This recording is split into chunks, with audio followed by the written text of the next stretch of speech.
guilty knowledge. This is a method that involves, quote, the detection of knowledge about a crime as a means for inferring deception. Bryan Kohberger also put his trash in neighbors' trash cans. No alibi. Still no alibi.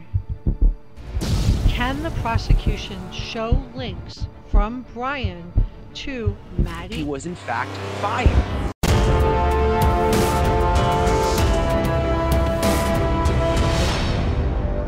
This is Reporter Room with Jessica Della Hello, Davies. Reporter Room investigators. Oh my gosh, we have so much new stuff to talk about in the Bryan Kohberger case.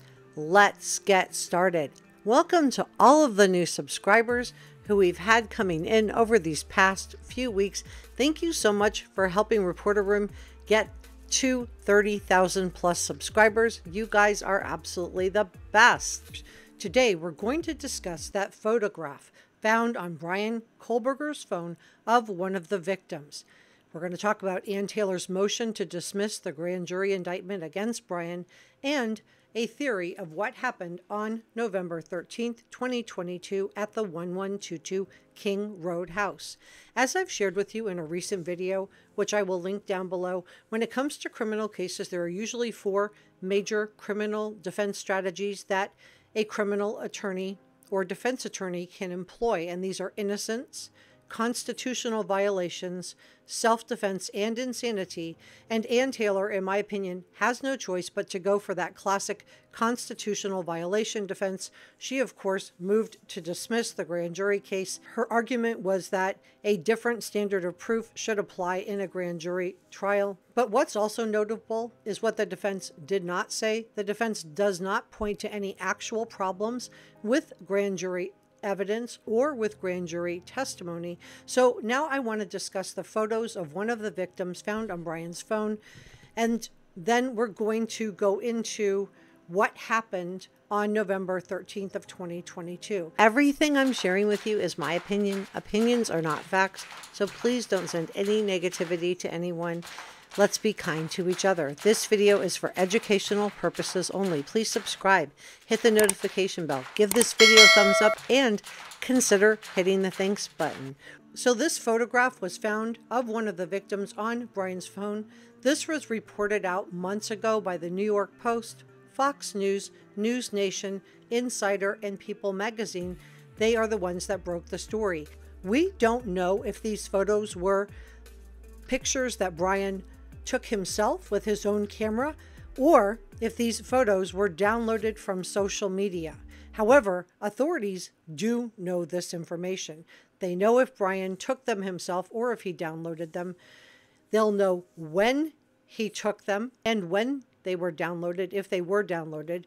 And sometimes they forget that not everyone has been following this case from the beginning. So when I talked about the photos yesterday, I didn't think it was going to be as big of a big deal as it was, because the story broke months ago, and those of us that have been on the case thought this was common knowledge. But after reading social media posts and comments below, I can see that a lot of people were surprised and caught off guard by the information, because it does offer a potential connection of Bryan Kohberger to one of these victims. Now let's address what I believe happened on November 13th of 2022 to Maddie, Kaylee, Ethan, and Xana. It's been confirmed that no alibi actually was offered by Ann Taylor and the defense team. So we got kind of this cryptic message from Ann Taylor. Let me read it to you. She says, quote, Mr. Kohberger's defense team continues investigating and preparing his case.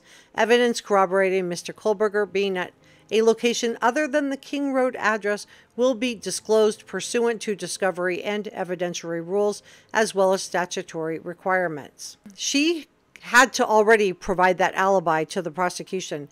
So in my opinion, this is not Ann Taylor speaking to the court. This is Ann Taylor speaking to a prospective juror. Remember, she only has to get one juror who sits on that jury. So how did this happen? I believe that Bryan had some sort of an altercation or run-in with Maddie and or Kaylee. I don't think it was Xana because he went upstairs. I think his target was most likely Maddie because she was still living at the house and Kaylee had just come home to show her the car. We knew Bryan had photos on his phone of at least one of the victims. He was also approaching at least one of the victims on social media. So was Bryan feeling like he was being ignored? Did Bryan feel like one of the girls had turned him down? Many profilers believe that Bryan was an incel. This is a person who is involuntarily celibate. And to be clear, most people who are celibate, either voluntarily or involuntarily, don't bother anyone. This is a very extremist view that stems from Elliot Rodgers. So did Bryan feel rejected and decide to exact revenge on one of these young women? Did he know Maddie or Xana from the Mad Greek restaurant? Or did he enroll at the Washington State University because he was fixated on one of the victims while he was still at DeSales and moved to Pullman so he could be just 15 minutes away?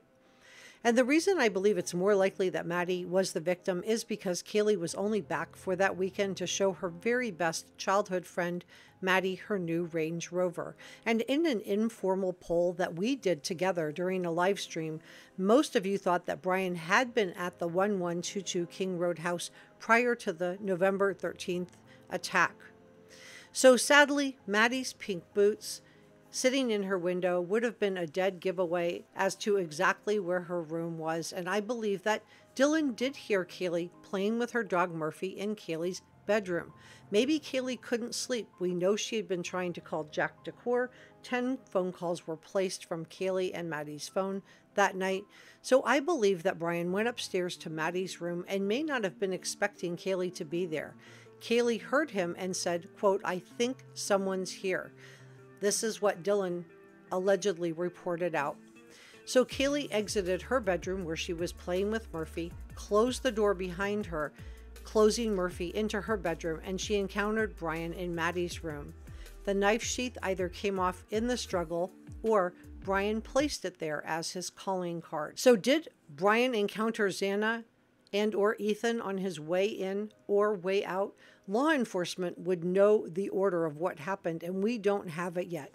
But here is what I will say about this. I believe that Bryan was not expecting Kaylee to be there, and this caught him off guard. I think he expected to have Maddie all to himself, and I also think he may not have been expecting Ethan to be there. And I think Dylan opened her door and saw Bryan leaving the scene quickly. He didn't see Dylan because she was frozen. And I believe this is what law enforcement was talking about in the affidavit with the frozen shock phase. I don't think this lasted 8 hours. I think it lasted a few seconds. She just froze for a second, and maybe with his peripheral snow, or he was so intent at that point on exiting the scene, maybe he was very shaken up at having encountered Ethan and or Kaylee. So seeing a masked guy by Dylan was probably really startling. She lived with 4 beautiful female roommates, so I don't think seeing a man would have been that unusual. It was a party house, and also in November, just post the pandemic. Again, a mask wouldn't have seemed that unusual at that point in time either. It was also cold outside. So the last thing that Dylan was probably thinking was, wow, I bet this guy did away with my friends. This is not something that would have been running through most people's minds. I don't think that he, and I'm talking about this in terms of Bryan, he's innocent until proven guilty, but I'm talking about this in terms of Bryan because he is the one under arrest, he is the one indicted, and he is the one who is sitting in jail. So Bryan didn't see Dylan either because he was rushing to leave the scene or his peripheral snow protected her. So as Bryan leaves, he removes his coverall, mask, gloves, and tosses everything into a trash bag. And I believe this is why Bethany reports seeing a man without anything on exiting through the second floor patio doors. I think she came upstairs, she heard a commotion, and just saw him exiting. And again, I don't think that would have struck her as being that unusual. It was a party house. It could have been a frat boy just being silly. So I believe Bryan had dextered out his car and had a change of clothing in the Elantra. He dressed in the car. He drove back to Pullman, trying to use roads not traveled as much to make sure that he's not pulled over by law enforcement. And I believe he places the trash bag into the trunk of his car and then possibly into that storage unit. It breaks my heart that a few people seem to have forgotten who the real victims are in this case. There are 4 young people who were slaughtered when they should have been safe in their beds, and their names are Maddie, Kaylee, Ethan, and Xana.